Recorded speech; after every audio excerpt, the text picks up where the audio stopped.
Cherensi tiene un íntimo que no lleva símbolo alguno de haber recibido jamás iniciación blanca, pues hasta la túnica de su íntimo a duras penas le da hasta las rodillas. Sin embargo, sus discípulos creen firmemente que este demonio es un maestro de la logia blanca. Este tiene ya en el astral unos pequeños cuernos de demonio. Ernesto Lamy, uno de los más altos dignatarios de la escuela de Cherensi en Colombia, murió loco y paralítico, despertó el Kundalini al revés y esa fue la consecuencia. Cherensi y todos los magos negros dan extremada importancia al líquido cefalorraquídeo, que es el polo negativo de nuestra energía creadora, que sirve para construir el cerebro y la laringe. Pero no les interesa conservar el polo positivo, es decir, nuestro semen, porque lo necesitan para fornicar incesantemente. Los ángeles son hermafroditas. Ellos tienen los dos polos de su energía creadora hacia arriba, hacia la cabeza. Los hombres y los demonios tienen un polo para arriba y otro para abajo. Son medios seres, están incompletos. Los ángeles son hermafroditas y se hallan íntimamente ligados con el íntimo. El mago blanco aspira a convertirse en ángel y por eso es puro y casto. El mago negro aspira a ser un anagarika. El templo anagarika es un templo de magia negra situado en el astral. Es un terrible templo demoníaco. Aquel templo se presenta ante la visita del clarividente ejercitado con un piso de losas blancas y negras, paredes rosadas y magos negros meditando con las piernas montadas, la izquierda sobre la derecha, por las pantorrillas y los brazos arqueados sobre las caderas, posición de los disque santos anagarikas. Estos terribles demonios son los anagarikas que dizque ya se pusieron a tono con las fuerzas cósmicas, según el decir de los cherensistas. Estas almas negras algún día se desintegrarán entre las tinieblas, donde solo se oye el llanto y el crujir de dientes, y sus íntimos tendrán que regresar al absoluto sin su alma, abatidos y fracasados. En cambio, el íntimo de los magos blancos entra al absoluto triunfante y victorioso, con su alma de diamante a gozar de la felicidad eterna. El íntimo de los magos negros tiene que regresar en un nuevo día cósmico a formar una nueva alma. Sí, a conseguir una nueva alma, porque la que tenía la perdieron, se les desintegró. Esa es la segunda muerte de que nos habla el Apocalipsis. La Tierra tiene dos lunas, la luna blanca y la luna negra. La luna negra es un pequeño satélite de nuestro planeta Tierra que visto por telescopio tiene el tamaño de una pequeña lenteja. El mago disciplinado que sabe manejarse en cuerpo astral puede trasladarse allá y entonces puede observar que la luna negra se divide en dos mitades, una de luz y otra de tinieblas. En la luna negra están las almas más depravadas de nuestro planeta, seres que ya son un estorbo para la evolución planetaria. Esos seres han tenido que ser sacados de nuestro globo por los grandes señores del destino, pues ya se convirtieron en un obstáculo gravísimo para nuestra evolución. En la zona de luz nos encontramos con un pueblo habitado por gentes de carne y hueso. Ese es un pueblo de seres terriblemente criminales y sádicos, seres malvados, pero que aún ofrecen posibilidad de salvación. Y en la zona de tinieblas viven los magos negros más depravados que la gente humana pueda imaginar, seres totalmente enemigos del plan de la evolución cósmica y de la logia blanca, por doctrina y por convicción religiosa. Esos seres ya no tienen ninguna posibilidad de redención. Ambas zonas están separadas por una gran portada, por un gigantesco edificio de belleza terriblemente maligna. Allí están los porteros que custodian la región de las tinieblas. Visten túnicas y turbantes rojos y atacan terriblemente al mago blanco que se atreva a entrar por allí. Todo el peso de su ataque lo lanzan contra los órganos sexuales del mago blanco, porque saben muy bien que allí está todo el poder del mago. En la región de las tinieblas está el Summum Supremum Santuario de los magos negros, de aquel satélite. Este santuario, ante la vista del clarividente que actúa en su astral, se presenta como algo terriblemente maligno. Un patio grande, que es el patio de los sacerdotes, un vestíbulo y un sanctum tenebroso. En el patio de los sacerdotes se ven los grandes jerarcas de las tinieblas, con sus túnicas de colores marrón o negro y blanco, y en sus turbantes una línea horizontal con muchas transversales, como una cruz de muchas líneas transversales, signo inconfundible de los magos negros, signos que ellos llevan dibujado en sus capuchones o turbantes. En el vestido del templo tenebroso puede observar el clarividente algunas flores negras y algunos cuadros donde aparecen escenas de los señores de las tinieblas. Ya en el interior del santuario tenebroso podemos contemplar un altar, y al pie del altar la famosa paila de cobre, donde aparecen algunos hijos de las tinieblas entre llamas. Ellos son castigados por sus superiores, y están allí por alguna mala acción cometida. Esa mala acción pudo haber sido una obra de caridad, o algún buen pensamiento, o en fin, algo que se haya relacionado con la luz, que ellos tanto aborrecen, pues todo lo bueno para ellos es malo y perverso, y el que se atreva a hacer algo bueno allí entre esas tinieblas es despojado de su túnica y arrojado a la paila de cobre con fuego. Este castigo tiene que aguantarlo pacientemente la víctima, hasta que a esos señores tenebrosos se les ocurra levantarle la pena. Esta luna negra está causando con sus irradiaciones terribles daños a la Tierra. Todo el sadismo criminoso de nuestra época se debe a las terribles irradiaciones de ese satélite. Esa es la octava esfera. Allí vemos almas totalmente separadas del íntimo, completamente perdidas y en estado de desintegración. Esas almas tienen que pasar por la muerte segunda de la cual nos habla el Apocalipsis. Las almas que se alejan de su íntimo se desintegran. Para el alma no hay más salvación que seguir el camino que nos mostró el divino Redentor de la humanidad para unirnos con el íntimo y hacernos inmortales. También existe un sol negro, que es el contrario del sol blanco, y está hecho de materia astral. Ese sol tenebroso es la sede de terribles y malvados seres. El diamante negro está influido por ese sol tenebroso. Orjuarpa estableció el culto del sol tenebroso en la Atlántida, y esa fue la causa del diluvio universal y del hundimiento de la Atlántida. En el corazón de ese sol moran seres de una malignidad terriblemente desconcertante, seres tan monstruosos como jamás podremos imaginarlos. Un terrible abismo conduce al corazón del sol.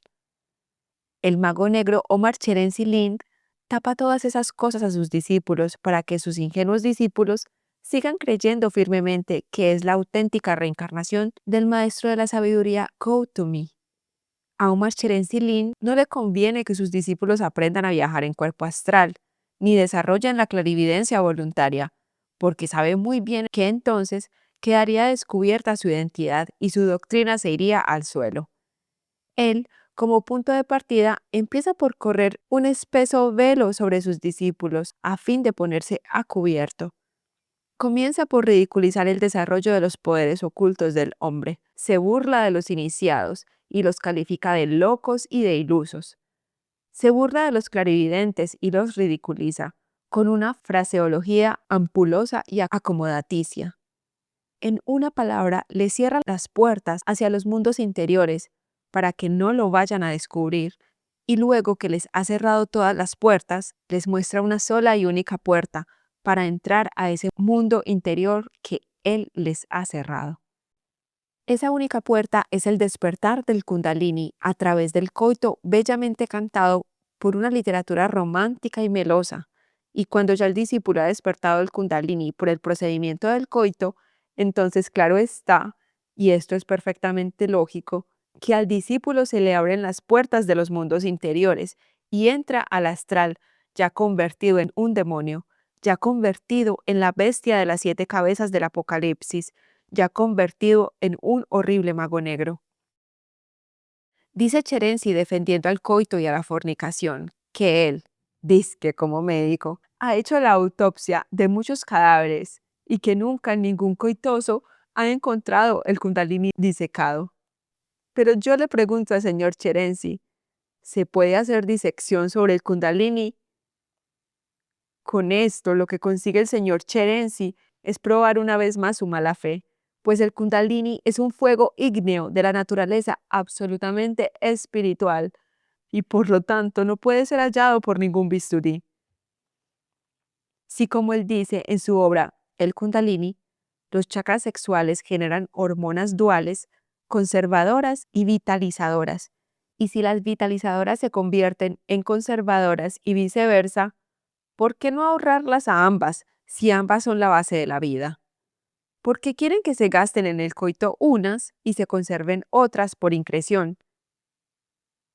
Si ambas se transmutan unas en otras y por lo tanto, en esencia, ambas vienen a ser lo mismo, ¿por qué hemos de derrochar las hormonas, señor Cherenzi? Nosotros los gnósticos sabemos manejar nuestras hormonas y las cuidamos porque sabemos que ellas son la base de la vida. Nosotros no las derrochamos, señor Cherenzi. Nosotros las cuidamos como oro y sabemos manejar nuestras glándulas sexuales científicamente. Los magos negros de los llanos de Arauca, en Colombia, practican la magia sexual de Cherenzi. Ellos se reúnen en salones para fornicar y todo el erotismo pasional lo enfocan en el Kundalini. Hacen subir la corriente de hormonas vitalizadoras que se escapan de las glándulas sexuales por increción, de las glándulas ya mencionadas al tórax y de este a la cabeza, luego de esta última hacia abajo por la columna vertebral, hasta dar con el Kundalini, el cual al fin se despierta hacia abajo, convirtiendo al hombre en el monstruo de 7 cabezas de que nos habla el Apocalipsis, en un terrible y monstruoso mago negro. Así es como le convienen a Cherenzi las cosas. Él les tapa todos los caminos hacia los mundos interiores con una fraseología irónica y ampulosa, y solo les permite la entrada cuando ya sean demonios, que claro está, quedarán bajo sus servicios en los mundos astrales. Así entró Ernesto Lamy, el venerable Anagarika Hamza, instructor titular de la Universidad Espiritual de Colombia, fundada por Cherenzi. Ernesto Lamy murió loco y demente. Ese es el camino que Cherenzi le ofrece a sus discípulos.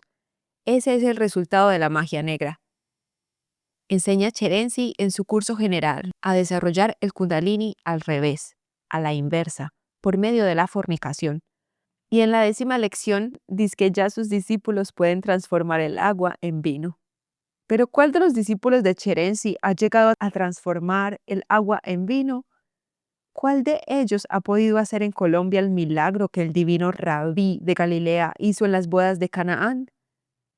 Para hacer ese milagro que el Cristo hizo en las bodas de Canaán, se necesita poseer la fuerza crística, y Cherenzi y todos los magos negros odian la fuerza crística.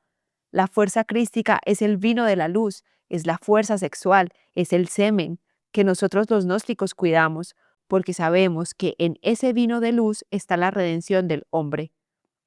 Nosotros los gnósticos sabemos que el semen es sol, cristalizado, vidrio flexible maleable, Cristo en estado líquido.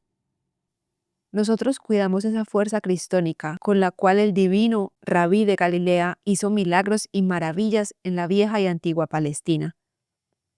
Pero Cherenzi, justificando la fornicación, dice: la fuerza sexual por sí sola es realmente perjudicial porque embota las facultades mentales y agota las reservas de energía vital. Ningún mago negro gusta de la fuerza crística, es decir, de la fuerza sexual, como no sea para fornicar y dar rienda suelta a sus apetitos desordenados. Si el investigador ocultista, armado de sus poderes clarividentes, penetra en la casa de Yahvé situada en el astral, será muy bien recibido por este demonio, el cual tiene la apariencia de un elegante caballero, muy decente y formidable intelectual. Lo primero que comenzará a hablar aquel demonio es contra la fuerza crística. Él es pues totalmente enemigo de la fuerza crística. Naturalmente no es de extrañar que Cherenzi trate de extraviar a sus discípulos hablando contra la fuerza crística, es decir, contra la fuerza sexual. Se disfraza Cherenzi a la maravilla y se adapta a sus discípulos haciéndoles creer que él es mago blanco, y ellos, como están ciegos y sordos a los mundos interiores, que él les ha tapado convenientemente, le creen y le obedecen en todo. Todo mago blanco es casto, Cristo es casto, y toda la fraternidad blanca es casta. No se deje meter gato por liebre, querido lector. Ningún coitoso es maestro de la logia blanca. Cuídese de los magos negros, ellos son lobos vestidos con pieles de ovejas. Cherenzi afirma que las hormonas vitalizadoras y conservadoras son la base de la vida, y luego se contradice a sí mismo, en la forma más estúpida, hablando contra la fuerza sexual. ¿Cómo es posible semejante adefesio? Sencillamente lo que trata Cherenzi es de defender el coito y de hacer la guerra a la fuerza crística, tal como lo hace Yahvé, su Dios, su Señor, al cual él obedece. Si la fuerza sexual embotara los sentidos y agotara las reservas de energía vital, entonces los grandes santos y los grandes maestros de la logia blanca, que son absolutamente castos, serían unos seres débiles y enclencles. Pero muy al contrario, ni Cristo ni los maestros de la logia blanca jamás han sido débiles ni enclencles. Cristo sanaba a los heridos y curaba a los enfermos y resucitaba a los muertos. Cristo podía hacer maravillas de esa clase porque él pertenece a la orden de Melquisedec. Los miembros de esta orden son absolutamente castos y hermafroditas perfectos. Ellos tienen los dos polos, masculino y femenino. De su energía sexual hacia arriba, hacia la cabeza, tal como los ángeles y como los primeros hombres que existieron en el mundo. La humanidad paradisíaca era hermafrodita y la futura humanidad volverá a ser hermafrodita. El fin es siempre igual al principio más la experiencia del ciclo. Un hermafrodita divino crea con la palabra. Los miembros de la logia blanca son hermafroditas. Los miembros de la logia negra tienen un polo de su energía sexual para arriba como los ángeles y otro para abajo como los hombres. En el mineral, la energía sexual se expresa como electricidad y magnetismo. Tiene su modus operandi propio de ese reino. En el vegetal, la energía sexual se expresa de otra forma, a través de sus pístilos y de sus cístilos. En el animal hay épocas de celo en el que el animal busca su actividad sexual para reproducirse. En el hombre, el acto sexual depende de su voluntad, y en el ángel, la sexualidad se expresa en forma creadora a través de la palabra.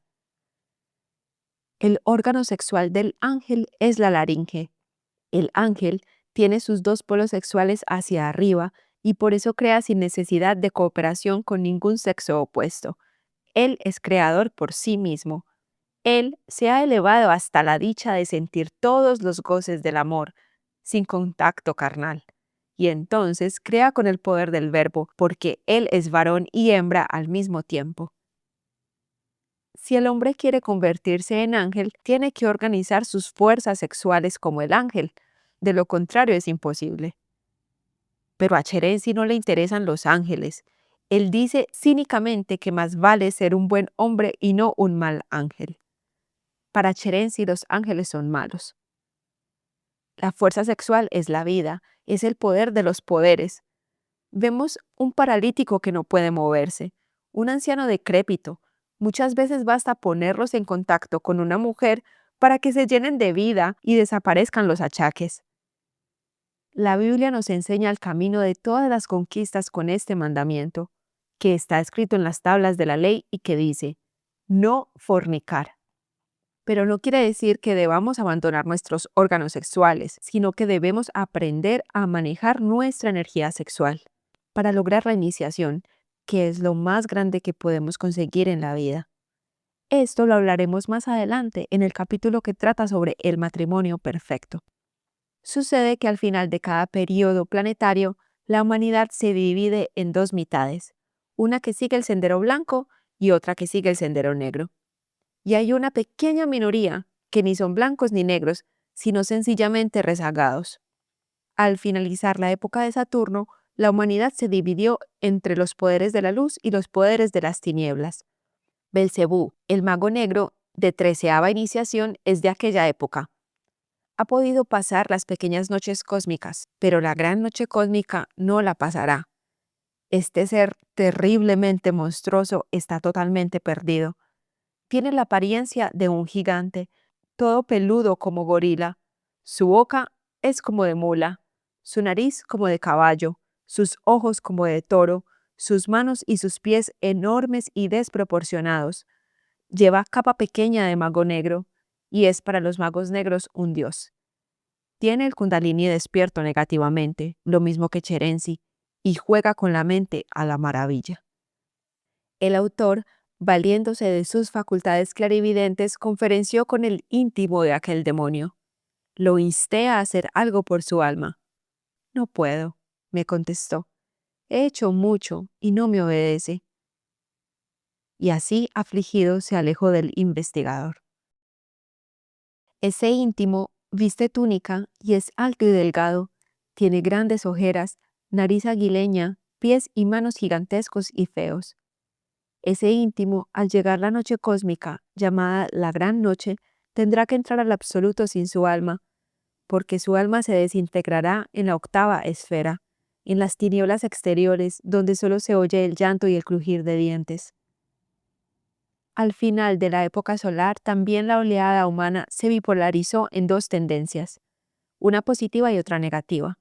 Cristo es el mayor iniciado blanco de la época solar, y Yahvé es el mayor iniciado negro de la época solar. Al finalizar la época lunar sucedió lo mismo. La humanidad se dividió entre ángeles y luciferes. Los luciferes son demonios magos negros y no rezagados, como sostienen Max Heindel y Steiner. A estos iniciados les ha faltado tener ciencia filosófica. Una cosa es ser filósofo y otra cosa es tener conciencia filosófica. Ser filósofo puede ser cualquier buen lector, pero tener conciencia filosófica es otra cosa. La conciencia filosófica es una función del íntimo y no del intelecto. Para observar en lo suprasensible hay que tener conciencia filosófica. El hombre, si no hubiera sido por los luciferes, se habría elevado hace ya mucho tiempo al reino angélico, sin perder su condición paradisíaca. Los mismos ángeles le hubieran dado autoindependencia. Para ello no se hubiera necesitado de luciferes, como erradamente sostienen Heindel y Steiner. El clarividente que observe a Lucifer, el jefe de los luciferes, podrá ver un terrible y maligno personaje de cabeza gigantesca y formidable intelecto. Es terriblemente coitoso y destructivo. Es un mago negro, criminoso, estimula el intelecto y las guerras y es enemigo del plan cósmico por convicción religiosa. En la luna blanca viven los seres que realmente son rezagados y no magos negros, sino sencillamente rezagados. En la luna negra, los enemigos del plan cósmico, los rezagados terrícolas, viven en la cara de la luna que nunca vemos. Y los magos negros más depravados en la luna negra. Los rezagados viven en la luna blanca. Son gentes vulgares, demasiado ignorantes e incultas. Aman mucho la costura y no son malas, sino atrasadas. No hay pues que confundir a los rezagados con los magos negros. La vida siempre se bipolariza al final de cada gran periodo cósmico, y eso fue lo que le faltó saber al maestro Steiner y nuestro querido hermano Max Heindel. Una cosa es ser rezagado y otra cosa es ser enemigo del plan cósmico. De esa palabra rezagado han abusado mucho nuestros escritores teosofistas y rosacrucistas. En nuestro periodo terrestre, la oleada humana ya se bipolarizó desde la época atlántida. Pero el mal no hace sino darle fuerza al bien. Si no fuera por las tinieblas, no aspiraríamos a la luz. La virtud se hace fuerte por medio de la tentación, y hasta los dioses más elevados tienen siempre el peligro de caer. Solo cuando ya nos hemos libertado de las leyes de la naturaleza y hemos entrado al absoluto, hemos ganado la verdadera felicidad eterna, porque el absoluto es nuestro verdadero hogar. La gran batalla de que nos habla la Biblia es la gran batalla de Gog y de Magog, que se realizará cuando venga Yahvé, el cual nacerá en Palestina. En ese entonces definitivamente se sabrá quiénes siguen con Yahvé y quiénes con Cristo. Esa es la batalla final de la que nos habla la Biblia. Ese es el profeta que aguardan los judíos. Ellos siguen a Yahvé y Yahvé los llamó mi pueblo predilecto.